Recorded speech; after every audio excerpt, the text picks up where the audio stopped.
What's the meaning of annus mirabilis?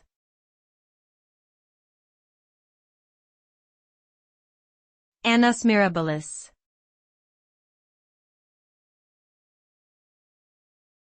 Annus mirabilis.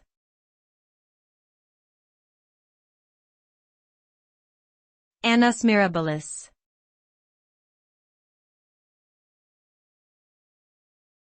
Annus mirabilis.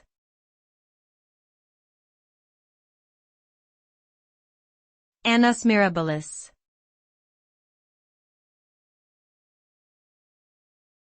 Annus mirabilis is a Latin phrase that translates to year of wonders or miraculous year.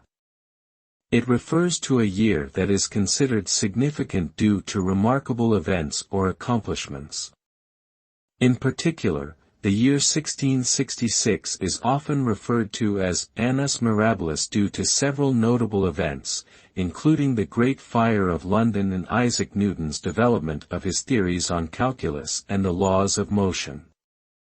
The term is now commonly used to describe any year that stands out as a time of notable achievements or significant events.